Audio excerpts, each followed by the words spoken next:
If you ask New York City's mayor what lies behind a lot of the negativity and the divisiveness gripping this nation, he's got a simple answer for you. He says it's the media empire of Rupert Murdoch that's at fault. Bill de Blasio has long been a critic of the hometown New York Post newspaper. Murdoch has owned it for years. He says it's right-wing propaganda. Now he's also been talking about Fox News as well, of course, on a week when Laura Ingram's hateful comments are in the news. This critique of right-wing corporate media coming from the left may have appeal in the 2020 Democratic primary, but isn't it rather Trumpian? Mayor Bill de Blasio joins me now here on set. Mayor, thanks for coming over. Thank you, Brian. What is your critique of Murdoch? You were quoted recently by The Guardian saying, imagine the country if Murdoch had never had papers or networks here. Right. We would be a more unified country. There would be less overt hate. There would be less appeal to racial division. I guarantee it, because what Murdoch did through Fox News and the New York Post, among others, is to create a dynamic where that stuff could come out in the open. We saw it in New York City for years and years, where race was infused into the dialogue in a very negative way, and it was a sort of an apocalyptic vision was created of the notion of going back to a time of crime and decay, and always putting that through a lens of people of color as the villains. Whether you're talking about Central Park 5 or so many other instances, certainly you saw that around the election of David Dinkins in New York, the way he was vilified by the Post throughout his mayoralty. But you've seen it on a national level as too. They don't just dog whistle, they go a lot farther than that. They put race front and center, and they try and stir the most negative impulses in this country. There is no Donald Trump without News Corp. I firmly believe that. He never gets to the presidency because he was never been elevated the way he was consistently for years and years. So I believe in a free, strong media with diverse views. I'll defend it with all I got.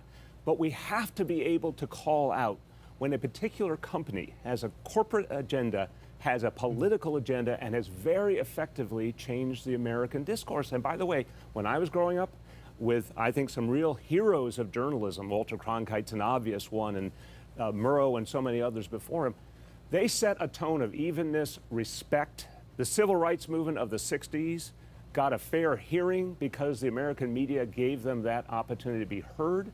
Today, you have one outlet and one outlet only that is constantly sowing division, and we should be able to talk about that. So you'd rather not have the New York Post or Fox News exist?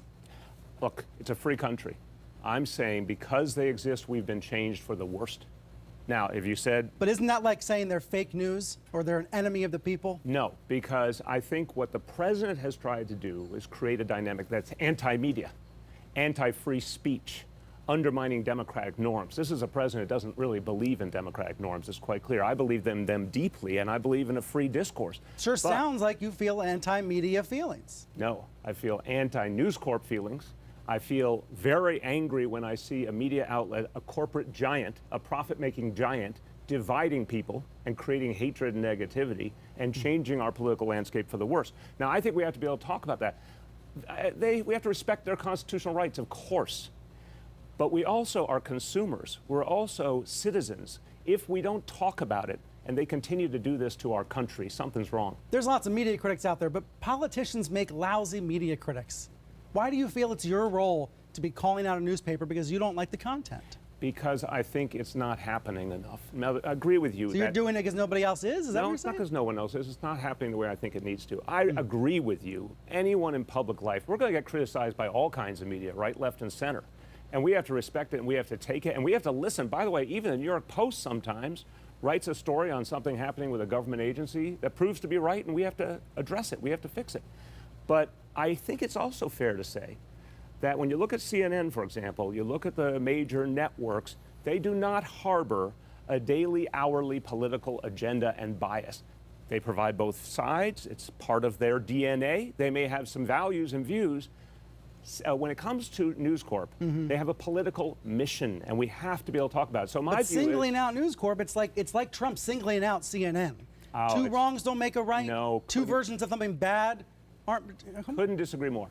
CNN on a regular basis provides both sides of the story. CNN, you could try and find some politics in CNN, but it does not even come close to resembling the clear political agenda of News Corp. Now, again, to your core point, why should we talk about it? Because it's changing our lives, and if we don't talk about it, how do we address it? Look, I had staffers at the New York Post this week say to me, you are doing exactly what Donald Trump does. Couldn't be more untrue. So you think it's a false equivalency? Unbelievably false. But two things can be bad, even if they're not equal. They can both be bad. Okay, so let's break it down. If one agrees, and look at the facts over decades, does News Corp have a clear right-wing agenda? I think that one's pretty obvious. Do they sensationalize, racialize, and divide? Yes. Does that compare to CNN, NBC, CBS, ABC, the New York Times, Washington Post? No, one of these things is not like the other. They have a right to exist, but we also have a right to confront what they're doing to our country and not simply stand idly by because we fear a comparison to Trump. Okay, but if Post staffers say that makes me feel unsafe leaving my building in Midtown Manhattan, isn't that a problem? It's not a problem if you say we respect all media, we defend all media's rights, but we also have to be able to say if a media outlet is affecting the national discourse in a certain way.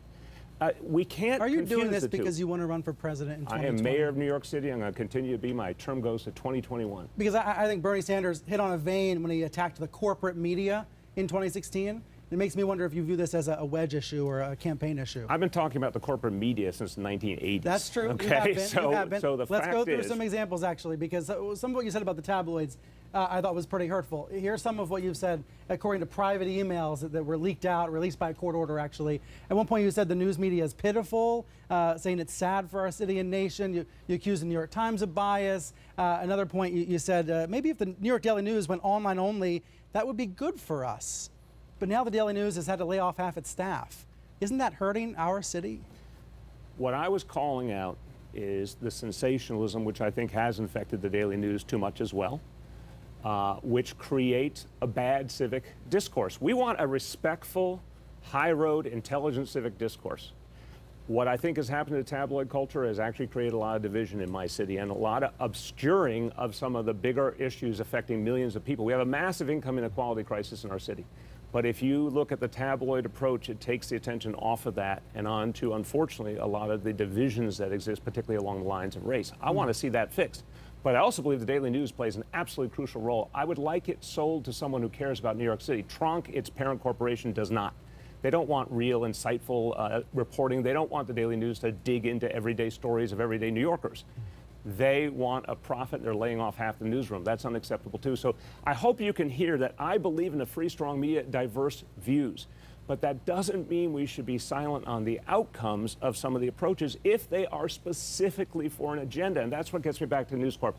I don't accuse the Daily News or the New York Times of having that kind of agenda. I sometimes say the New York Times takes an elite view of the world too often. I don't think that's a news flash. But I respect what they do, and I respond to what they do. But if we have a force in our society that has fundamentally changed us, just again, think of that equation. A world without News Corp, a world with the kind of reporting, both sides, and a real devotion to objectivity that was the norm up through the 1970s in this country, what would we look like today? I guarantee you Donald Trump would not be president, and I guarantee you that what we're seeing today in Washington, the right and the alt-right and the negativity and the division coming out in the fore and feeling it has license, that wouldn't be true. And that's good when those forces don't feel they have license. I still think politicians make lousy media critics. We may, but if you're someone who has a belief system, as I do, you can't stay silent if you see something not being recognized. It's not the same. And this is part of my argument. You know, sometimes when I've made this criticism, people have tried to say we have to defend the Post with everyone else. I defend the right to exist. But can we not acknowledge that they are different than essentially every other outlet out there? And in a world where we almost saw Sinclair take another huge step forward and build its empire, and we can also see some of the same tendencies in Sinclair towards clear political agenda infecting news reporting, that should be a concern for all Americans. Separating editorial from reporting. I think that's a pretty core American civic value that does not happen at Fox, that does not happen at News Corp. Mayor, thank you so much for joining me today. Appreciate it.